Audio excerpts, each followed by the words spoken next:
दोनों को शर्म नहीं आती? बाबूजी वहाँ धूप में अकेले हल चला रहे हैं और तुम दोनों यहाँ बैठकर आराम कर रहे हो। ओए छुटंकी, तू ज्यादा मत बोल समझी। और वैसे भी बाबूजी ने ही कहा है हमें यहाँ बैठने को। बाबूजी ने कहा है मतलब? हाँ, हम तो गए थे बाबूजी की मदद करने, पर उन्होंने ही मना कर दिया, तो हम क्या करें। अरे जाओ जाओ, तुम दोनों आलसियों को मैं जानती हूँ। वो छोड़, ये बता खाना लाई है? अपने भाई के सवाल का राधा ने कोई जवाब नहीं दिया और गुस्से में खाना का डब्बा वहीं पटक कर अपने पिता के पास जाने लगी। दोनों भाई खाने पर टूट पड़े। उधर राधा खेत में जाकर अपने पिता से बोली, बाबूजी आओ खाना खा लो। हाँ बेटिया, बस थोड़ा सा ही बाकी रह गया है, तुम चलो, मैं बस अभी आया। लाइए मैं कर देती हूँ, आप जाकर खाना खा लो। नहीं बेटिया, देखो कितनी धूप है, मेरी बिटिया काली हो जाएगी, फिर कौन ब्याह करेगा कल्लो से। कल्लो, ये नाम भी अच्छा है वैसे बाबूजी। इस बात पर रामलाल और राधा जोर जोर से हंसने लगे। रामलाल के 3 बच्चे थे, सबसे बड़ा अमित, फिर सुमित और सबसे छोटी राधा। रामलाल की पत्नी का बहुत पहले ही स्वर्गवास हो गया था। उसने बड़ी तकलीफें झेलकर अपने तीनों बच्चों को पाला था, मगर ये बात सिर्फ राधा ही समझती थी। उसके दोनों भाई एक नंबर के आलसी और लापरवाह थे। बुढ़ापे में भी रामलाल को ही खेती का सारा काम करना पड़ता था। जीवन की गाड़ी बस किसी तरह खींच रही थी। फिर एक दिन उसी गांव के जमींदार सेठ हरिलाल के पास एक किसान भागा भागा पहुंचा। जमींदार साहब, जल्दी खेत में चलिए। अरे पर हुआ क्या? वो रामू को सांप ने काट लिया है, उसके मुंह से झाग निकल रहा है। हे भगवान, ये क्या अनर्थ हो गया, चलो चलो जल्दी चलो। किसान की बात सुनते ही गांव का जमींदार हरिलाल फौरन खेत पहुंचा। दरअसल हरिलाल और रामलाल बचपन के दोस्त थे। फर्क सिर्फ इतना था कि रामलाल एक किसान का बेटा था और हरिलाल एक जमींदार का। हरिलाल ने कई बार रामलाल की पैसों से मदद करने की कोशिश की, लेकिन खुददार रामलाल ने हरिलाल से सिर्फ उसकी दोस्ती चाही। खेत में पहुंचते ही हरिलाल ने रामलाल का सिर अपनी गोद में रखा और रोने लगा। रामू, तू बिल्कुल चिंता मत कर, मैंने गाड़ी मंगा ली है, तुझे तुरंत अस्पताल लेकर जाऊंगा। ना हरिया, अब वक्त नहीं है मेरे पास। मुझे मेरी कमला के पास जाने दे, बस तू एक एहसान कर देना मेरे भाई मुझ पर। हाँ हाँ, बोल मेरे भाई बोल। और फिर रामलाल ने हरिलाल के कानों में कुछ कहा और फिर उसी की गोद में दम तोड़ दिया। अगले दिन अंतिम संस्कार के बाद हरिलाल ने सुमित और अमित को अकेले में बुलाया और कहा, तुम्हारे पिताजी को किसी मामूली सांप ने नहीं काटा था, वो एक इच्छाधारी नागिन थी। रामू चाहता तो उसे फावड़े से मार सकता था, लेकिन उसने ऐसा नहीं किया।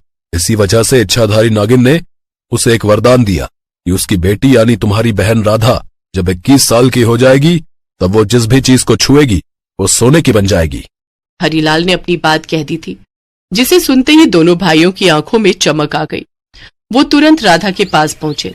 राधा, तू बिल्कुल परेशान मत होना बहन, बाबूजी नहीं रहे तो क्या हुआ है, अब से हम दोनों भाई तेरा पूरा ख्याल रखेंगे। अपने पिता को खो चुकी राधा को अपने भाइयों की बात सुनकर बहुत राहत मिली।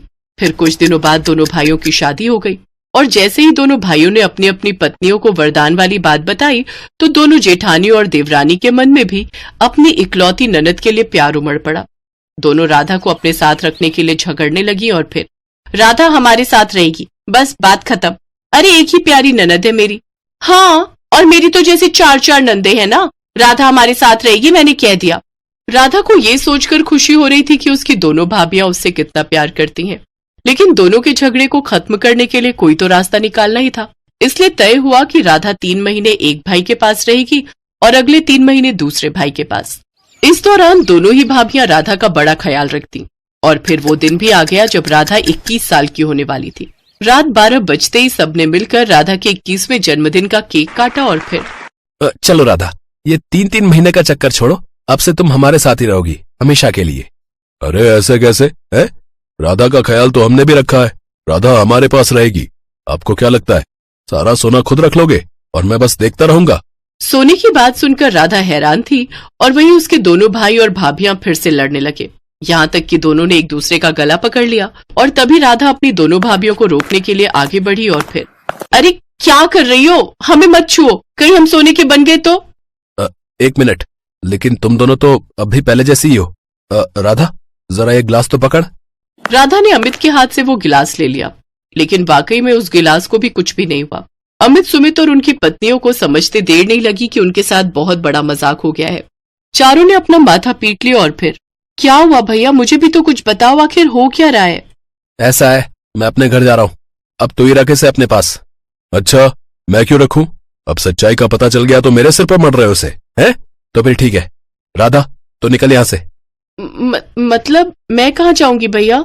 हमें नहीं पता, जहां मर्जी जा, हमसे झूठ बोला गया। अरे बाबूजी ने धोखा किया है हमारे साथ। राधा को जैसे ही पूरी बात पता चली तो उसके दिल के साथ साथ उसका भ्रम भी टूट गया।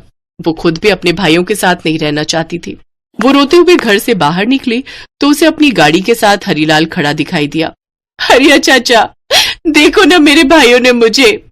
मैं सब जानता हूं बेटी, इसीलिए तो तेरा इंतजार कर रहा हूं। अब तू मेरे साथ चल, आज से तू बहू है। मेरा बेटा विमल बहुत होनहार और समझदार है, और उसके साथ तेरा रिश्ता तो मैंने और तेरे बाबूजी ने बचपन में ही तय कर दिया था। रामू को तेरी बड़ी फिक्र रहती थी, और उस दिन भी उसने मुझसे यही कहा था, बस मेरी राधा का ख्याल रखना हरिया। चिंता मत कर रामू, मैं जल्दी उसे अपने घर की बहू बनाऊंगा, और फिर उसे कभी कोई परेशानी नहीं होगी। तेरा बहुत धन्यवाद भाई। बस तभी मैंने तेरे भाइयों को इच्छाधारी नागिन के वरदान की झूठी कहानी सुनाई। फिर जो हुआ वो सब तो तू जानती है बेटी। राधा को पूरी सच्चाई बताने के बाद हरीलाल उसे अपनी गाड़ी में बिठाकर गांव के मंदिर में लेकर आया, जहां उसका बेटा विमल राधा के इंतजार में खड़ा था और पास ही शादी का मंडप भी तैयार था। बस बस बेटी, आज से मैं ही तेरा ससुर और मैं ही तेरा बाप हूँ, और चिंता मत करना, भगवान का दिया सब कुछ है हमारे पास। मैं जानता हूँ तू मेरे घर को स्वर्ग बना देगी, और तू चिंता मत करना बेटी, तू जिस चीज पर हाथ रखेगी तेरा ये बाप उसे तेरे लिए सोने का बना देगा।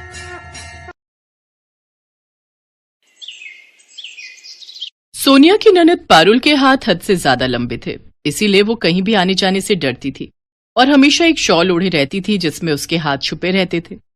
सोनिया की नई नई शादी हुई थी। जब उसने शादी के बाद ये सब देखा तो उसका मन बहुत दुखी हुआ। पारुल, देखो मैंने आज खीर बनाई है, खाकर तो बताओ कैसी है। माँ जी ने मुझे कहा कि शादी के बाद मैं पहली रसोई में खीर बनाऊं, तो तुम्हारे लिए भी ले आई। नहीं भाभी, मुझे नहीं खानी, अभी थोड़ी देर बाद खा लूंगी।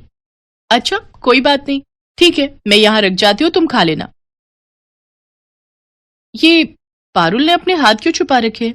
पारुल, तुम्हारे हाथ में कोई चोट लगी है? तुम अपने हाथों को क्यों छुपा रही हो? शादी के समय भी तुमने शॉल ढकी हुई थी। अब नहीं, चोट कोई नहीं लगी। अभी आप जाओ भाभी, मुझे बहुत सारे काम है, मुझे पढ़ाई करनी है। ठीक है, मैं जाती हूँ। सोनिया उदास मन से कमरे से बाहर आ जाती है, पर अब सोनिया घर में रह रही थी तो सारी बात पता चली जानी थी। एक दिन जब सोनिया बाजार से लौट रही थी तब पड़ोस की औरतों ने उसे रोक दिया। अरे बहू, कैसी हो? मैं ठीक हूँ आंटी जी। और अपनी ननद से मिली? उसे देखकर डरी तो नहीं?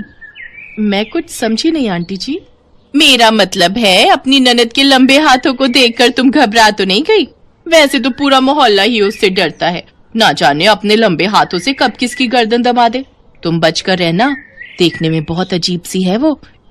अरे कैसी बातें कर रही हो विमला बहन, अब बहू घर में आई है तो सबसे पहले ये बात उसे ही पता चली होगी। ये बात हम तुम क्या ही बता रहे, क्यों बहू? आंटी जी मुझे घर पर जरूरी काम है, मैं चलती हूँ।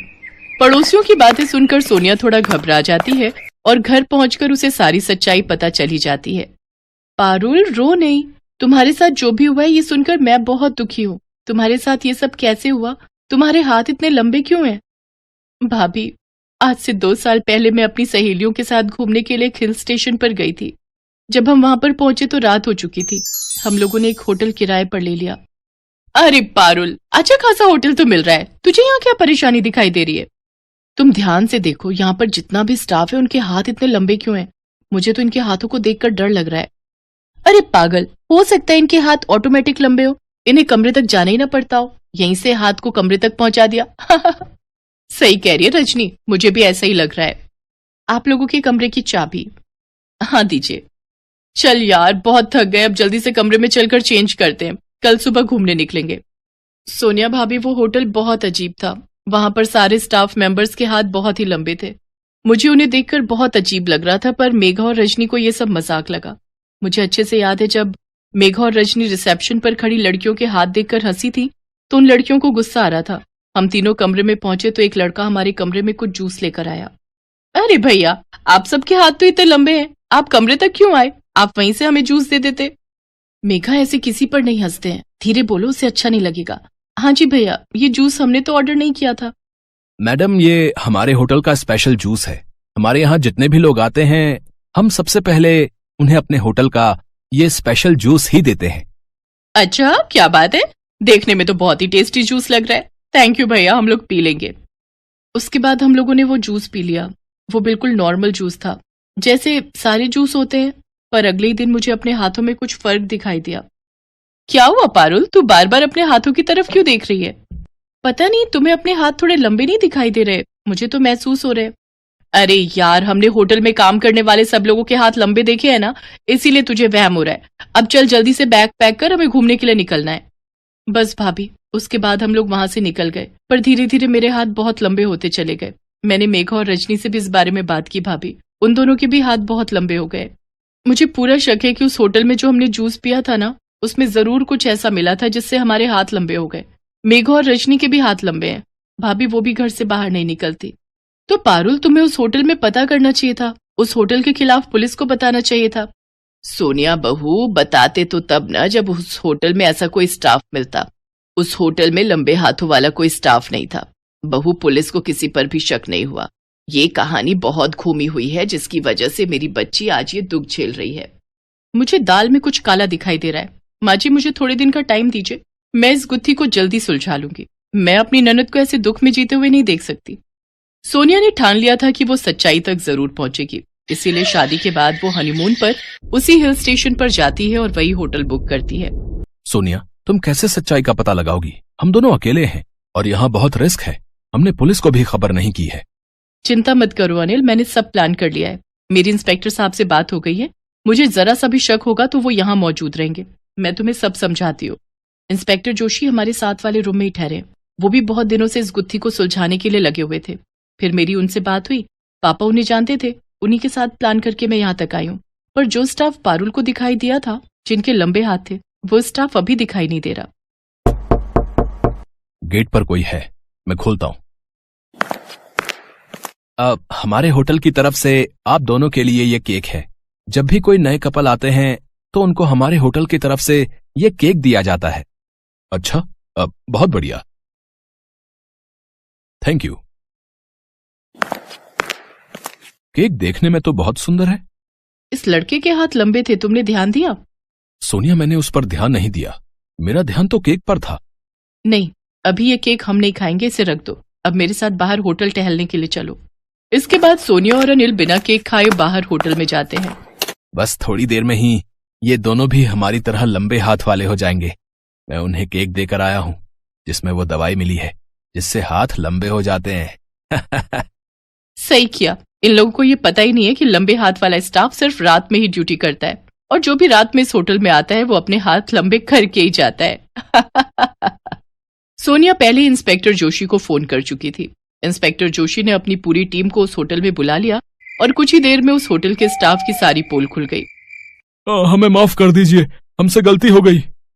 गलती हो गई? आज तुम्हारी वजह से मेरी अपनी ननद दुख से गुजर रही है। तुम लोगों ने ये गलत दवाई खिलाकर मेरी ननद और उसकी सहेलियों के हाथ लंबे कर दिए। तुम लोग ऐसा क्यों करते हो? हम ऐसा इसलिए करते थे ताकि हमारे होटल में लोगों की भीड़ लगे। हमारे लंबे हाथ वाले स्टाफ को देखकर ज्यादा से ज्यादा लोग आए, इसलिए हमने एक ऐसी दवाई ली जिससे हमारे हाथ लंबे हो गए, और धीरे धीरे ये लंबे हाथ हमारी परेशानी बनने लगे। लोग हमसे डरने लगे और हमारे होटल में सबने आना बंद कर दिया। हमें अपने आप से नफरत होती है कि हमने अपनी गलती से ही अपने हाथ लंबे किए, पर हम अपनी नफरत दूसरों पर डालने लगे। हम चाहते थे कि जैसे हम बने हैं वैसे ही और लोग भी बन जाएं। अब तुम सब जेल जाओगे और ये होटल बंद हो जाएगा। तभी वहां एक जादूगर आता है। घबराइए नहीं मैडम, आपकी ननद के हाथ बिल्कुल ठीक हो जाएंगे। लंबे हाथ करने वाली दवाई अगर इनके पास है तो मेरे पास हाथों को छोटा करने वाली दवाई है, पर मैं ये दवाई इन सबको नहीं दूंगा क्योंकि इन्होंने गुनाह किया है। ये दवाई आप अपनी ननद को खिला दीजिएगा, उसके हाथ पहले जैसे हो जाएंगे।